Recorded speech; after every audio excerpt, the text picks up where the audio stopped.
বসুধৈব কুটুম্বকম একটা বিখ্যাত লাইন সংস্কৃতের, জানা যাচ্ছে মহাউপনিষদের। তো সেই লাইনটি খোদাই করা হয়েছে একটা মুসলিম কান্ট্রির মন্দিরে। যে মন্দিরটি প্রতিষ্ঠিত হলো বা উদ্বোধন হলো বেশ কিছুদিন আগে, 14ই ফেব্রুয়ারি বসন্ত পঞ্চমীর দিনে। এই বসন্ত পঞ্চমীর দিনে স্বয়ং উদ্বোধন করলেন ভারতবর্ষের প্রধানমন্ত্রী নরেন্দ্র মোদীজি। এই যে সংস্কৃত শব্দটি বা যে সংস্কৃত বাক্য অংশ, এই যে বসুধৈব কুটুম্বকম, গোটা বিশ্ব একই পরিবার। আমি ইতিপূর্বেই বলেছি রাম মন্দিরের প্রাণ প্রতিষ্ঠিত হয়েছে 22শে জানুয়ারি, ঘটা করে রাজকীয়ভাবে। সেখানেও পৌরোহিত্য করলেন, প্রাণ প্রতিষ্ঠার মূল নায়ক হিসেবে থাকলেন PM নরেন্দ্র মোদীজি। অত্যন্ত গর্বের বিষয়। যাই হোক, আলোচ্য সমালোচনা বিভিন্ন বিষয়ের প্রেক্ষাপটে অনেক কিছুই থাকবে, কিন্তু মূল বক্তব্য হচ্ছে আমি যে প্রসঙ্গত টেনে নিয়ে এসেছিলাম কিছুদিন পূর্বেই এই রাম মন্দিরকে কেন্দ্রায়িত করে, সেটা হচ্ছে বসুধৈব কুটুম্বকম, গোটা বিশ্ব একই পরিবার। সেখানে যে পাথরে খোদাই করা হয়েছে, স্বয়ং প্রধানমন্ত্রী নরেন্দ্র মোদীজি এই মুসলিম কান্ট্রিতে প্রতিষ্ঠিত মন্দিরে, হিন্দু মন্দিরে, প্রথম হিন্দু মন্দির এই আবুধাবির, এই প্রথম হিন্দু মন্দিরে তিনি খোদাই করে লিখলেন।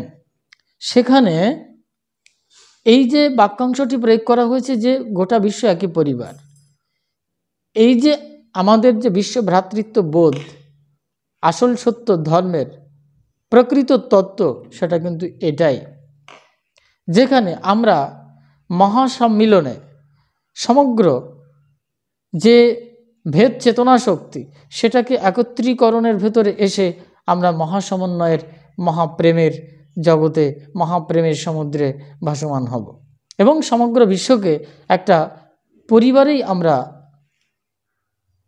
সম্মিলিত করব, যেখানে আমরা প্রত্যেকে ভাই ভাই। তো যাই হোক, সেটা ফুটে উঠেছে, ভালো লেগেছে এই আবুধাবির প্রথম এই হিন্দু মন্দিরে। মূলত পক্ষে এই মন্দিরে উদ্বোধনের দিন কিন্তু ভারতবর্ষের আরও অনেক বিখ্যাত ব্যক্তির উপস্থিত ছিলেন, যেখানে চিত্র নায়ক নায়িকা বিভিন্ন ধরনের ব্যক্তিবর্গ তো উপস্থিত ছিলেন। তো সেখান থেকে এই উদ্বোধনের দিনে প্রধানমন্ত্রী স্বয়ং সেখানে কিন্তু ভারতবর্ষের গঙ্গা যমুনা জল কিন্তু সেখানে নিয়ে গেছেন এবং সেখানে অর্পণ করেছেন। এবং সেখানে সুপ্রতিষ্ঠিত যে স্বামীনারায়ণ মূর্তি এবং অন্যান্য মূর্তি প্রতিষ্ঠিত রয়েছে, পর্যালোচনায় আমরা সেটা যাব। সেখানে তিনি কিন্তু এই গঙ্গা ও যমুনার জল নিয়ে আবুধাবিতে হিন্দু মন্দিরের দেবতার চরণে অর্পণ করেছেন স্বয়ং প্রধানমন্ত্রী নরেন্দ্র মোদীজি। যাই হোক, আমরা এই মন্দিরটির প্রেক্ষাপটে একটু আলোচনা করব। সেখানে কিন্তু আরও উপস্থিত ছিলেন, মনে করুন যে আম্বানি পরিবার, এরকম সব নাম করার ব্যক্তিরা উপস্থিত ছিলেন। তো যাই হোক, আমরা এই স্বামীনারায়ণ সংস্থাটা কি এবং আবুধাবিতে এই প্রথম যে হিন্দু মন্দির প্রতিষ্ঠিত হলো, এর সংক্ষিপ্ত ইতিবৃত্তান্ত আমরা জানবার চেষ্টা করব। জানা যাচ্ছে যে 700 কোটি টাকা ব্যয় এই মন্দিরটি তৈরি হয়েছে এবং 27 একর জমির উপরে।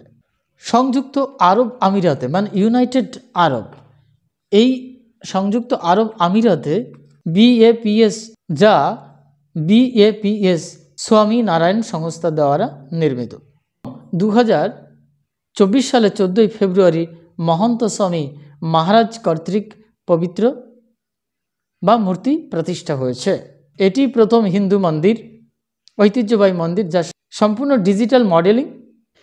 এই 1997 সালে আবুধাবিতে এই স্বামী মহারাজ তিনি পরিকল্পনা করেছিলেন যে এখানে একটি মন্দির প্রতিষ্ঠা করতে, এবং সেটা 2015 সালের দিকে আরব আমিরাত সরকার ঘোষণা করেছিলেন যে তারা মন্দির নির্মাণের জন্য জমি দেবে। যাই হোক, আবুধাবির ক্রাউন প্রিন্স শেখ মোহাম্মদ বিন জায়েদ আল নাহিয়ান মন্দিরের জন্য 27 একর জমি প্রদান করেন, অর্থাৎ উপহার দেন, এবং 2019 সালে মন্দিরটি আইনি মর্যাদা লাভ করে এবং 2019 সালের ডিসেম্বর মাসের দিকে এর নির্মাণ কাজ শুরু হয়। মন্দিরটি নির্মাণের পেছনে যাদের সহযোগিতা রয়েছে 200টিরও বেশি স্বেচ্ছাসেবক এবং যুক্তরাজ্য, ভারত, আফ্রিকা, মার্কিন যুক্তরাষ্ট্র 6,90,000 ঘন্টারও বেশি সময় অর্পণ করেছেন, উৎসর্গ করেছেন। মন্দিরটি আন্তঃধর্মীয় সম্প্রীতির প্রতীক হিসেবে কাজ করে। সেই জন্য এখানে যে সমস্ত বিগ্রহ, চিত্রপট পাথর খোদাই করে রাখা হয়েছে সেগুলো কিন্তু এক অবিস্মরণীয় ঘটনা। সেখানে দেখা যাচ্ছে রামায়ণ, মহাভারত, শিব পুরাণ, ভাগবতম এবং হিন্দু ব্যক্তিত্বদের জীবনের গল্পগুলো অন্তর্ভুক্ত করা হয়েছে। শুধু এগুলোই নয়, আরব, মিশরীয়, মেসোপটেমিয়ান, নেটিভ আমেরিকান এবং অন্যান্য সভ্যতার গল্পগুলি অন্তর্ভুক্ত করে। এই BAPS স্বামী নারায়ণ সংস্থার তরফে যে মন্দির প্রতিষ্ঠিত হয়েছে, সেই মন্দিরে যে বিগ্রহগুলো, যে দেবতা রয়েছে, সে দেবতার নাম জানতে পারছে কি? মন্দিরে স্বামী নারায়ণ, অক্ষর পুরুষোত্তম, শিব পার্বতী, রাধা কৃষ্ণ, রাম সীতা, লক্ষ্মণ হনুমান, গণেশ কার্তিকেয়, পদ্মাবতী ভেঙ্কটেশ্বর, জগন্নাথ মূর্তি ইত্যাদি ইত্যাদি পবিত্র ছবি বা মূর্তি রয়েছে। তো যাই হোক, আমরা যেটা দেখছি যে এখানে একটা অদ্ভুত সমন্বয়ের স্থান তৈরি হয়েছে। সমগ্র বিশ্ববাসীর ভিতরে যে বিশ্ব ভ্রাতৃত্ববোধ, তাকে প্রতিষ্ঠিত করবার চেষ্টা করা হয়েছে এবং স্বামী নারায়ণ সংস্থার যে দর্শন, যে ভাবনা, যে চিন্তাশক্তি, সর্বোপরি ভারত সরকারের পক্ষ থেকে যে প্রধানমন্ত্রী নরেন্দ্র মোদীজি উদ্বোধন উপলক্ষে যে পাথরে খোদাই করেছেন বিশেষ একটি বাক্যাংশ, যেটা উপনিষদের কথা এবং শাস্ত্রীয় সংস্কৃতির কথা, ভারতীয় সিদ্ধান্তের কথা, সেটা হচ্ছে যে গোটা বিশ্ব একটা পরিবার। এটাও আমাদের উপনিষদের বাক্য যে মেইনটেন ইউর ইকুয়ানিমিটি, তুমি তোমার সাম্যতা। আমাদের যে ঐতিহ্য ঋষি, তিনি বলছেন তুমি তোমার সাম্যতা মেইনটেন কর। সমগ্র ধর্মের, সমগ্র সম্প্রদায়ের, সমগ্র জাতীয়তার, সংস্কৃতির সিদ্ধান্ত এটাই হওয়া উচিত। সেটাই হয়েছে স্বামী নারায়ণ সংস্থার যে মন্দির, এই প্রথম হিন্দু মন্দির। আজকে শ্রী রাম মন্দির প্রতিষ্ঠার পরে গিয়ে প্রমাণ করলো আরও নতুন করে, যদিও এর পূর্বে এই সংযুক্ত আরব আমিরাতে আরও 2-1টা মন্দির হয়, তো পরবর্তীকালে এটাই হচ্ছে আবুধাবির প্রথম মন্দির যেখানে এই সম্প্রীতি উপস্থাপিত হয়েছে এবং এই যে বিশ্ব ভ্রাতৃত্ববোধ, এই সুন্দর একটা বাক্যাংশ লেখা হয়েছে খোদাই করে। এটার দ্বারা আরও সুন্দরভাবে প্রমাণিত হলো যে রাম বা ইসলামীয় সিদ্ধান্তের যে ঐক্যতা রয়েছে সেটা পুনর্বার তিনি প্রতিষ্ঠা করে দেখালেন, যেই পাথর খোদাই করে। এবার দেখুন যে বাংলা পরিভাষাতে একটা কিন্তু গানের কথা আছে, যেটা মান্নাদের কথা, বা সম্ভবত মান্নাদের এই সঙ্গীতটি, যে কাগজে লেখো নাম কাগজ ছিঁড়ে যাবে, পাথরে লেখো নাম পাথর ক্ষয়ে যাবে, কিন্তু হৃদয়ের লেখো নাম সে নাম রয়ে যাবে, এরকম একটা কথা আছে। তো আমরা পাথরে লিখি, কাগজে লিখি, অনেক কিছুতে লিখি, কিন্তু হৃদয়ে কতজন লিখতে পারছে, এটা হচ্ছে প্রশ্ন। তো যাই হোক, পাথর থেকে আমাদের জীবন চলার পথ, কাগজ থেকে আমাদের জীবন চলার পথ শুরু হয়েছে। সত্যি কথা বলতে শুরুটা কিন্তু হৃদয় থেকে, কারণ হৃৎপিণ্ড যদি আমাদের জন্মানোর সঙ্গে সঙ্গে আবিষ্কৃত না হতো তাহলে কিন্তু আমাদের জীবন আমরা পেতাম কিনা সন্দেহ ছিল। সেই জন্য হৃৎপিণ্ডের সঙ্গে সমগ্র সংস্কৃতির, ধর্মের, সম্প্রদায়ের, জাতির, জাতীয়তার সব কিছু সম্পর্ক বহন করে। সুতরাং আজকের যে আবুধাবিতে, যে মুসলিম কান্ট্রিতে, ইউনাইটেড আরব, সেখানে প্রতিষ্ঠিত হয়েছে এই প্রথম হিন্দু মন্দির, সত্যি সত্যি আনন্দের বিষয় এবং গর্বের বিষয়।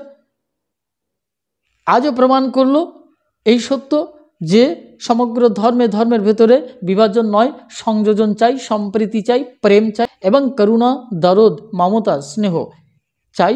যদি করুণা বা মমতা বা দরদ যদি সম্পূর্ণরূপে বিনষ্ট হয়ে যায়, তাহলে ধর্মের যে ঐশ্বর্য শক্তি তা এবং ধর্ম নামক যে বস্তুটি বা যে সত্তাটি, তার কিছুই থাকে না। সুতরাং সমগ্র সম্প্রদায়ের, সমগ্র ধর্মের মানুষের এই একই ঐক্যতানের, এই সম্প্রীতির জয়গান গাওয়া উচিত। আমার এই নিরপেক্ষ দৃষ্টিকোণ থেকে এটাই মনে হয়েছে। সুতরাং এটাই সবথেকে উৎকৃষ্ট সত্য কথা, শাস্ত্রের এবং উপনিষদের, বেদ এবং বেদান্তের, সেটা প্রমাণিত হলো। সেটা হচ্ছে বসুধৈব কুটুম্বকম, সমগ্র বিশ্ব, গোটা বিশ্ব একটা পরিবার। সুতরাং আর বিভাজন নয়, হ্যাঁ, আমরা সম্প্রীতির মাধ্যম দিয়ে ধর্মকে প্রতিষ্ঠা করার চেষ্টা করব, নট রাজনৈতিক ধর্মীয় গোড়ামি থেকে নয়। আমরা প্রকৃত হৃদয়ের সাথে হৃদয়ের মেলবন্ধনের ভেতর দিয়ে আমরা ধর্মের গভীরতার ভেতরে আমরা প্রবেশ করব, যেটাকে হিন্দু সনাতন ধর্মের ভেতরে যে শব্দটাকে প্রয়োগ করা হয়েছে হিন্দু, হ্যাঁ, হিমালয়ের মতো বিস্তৃত, আবারও বলছি, আবার বিন্দু থেকে সূক্ষ্মাতি সূক্ষ্ম গভীর অনুভূতি, হ্যাঁ, এই জায়গায় আসলে তারপরে সে হবে হিন্দু, এবং সেই হিন্দুই হবে অ্যাকচুয়ালি সনাতনী, যিনি সর্বত্র বিরাজিত, সমগ্র স্থানে বিরাজিত, এটাকেই সনাতনী বলা হচ্ছে।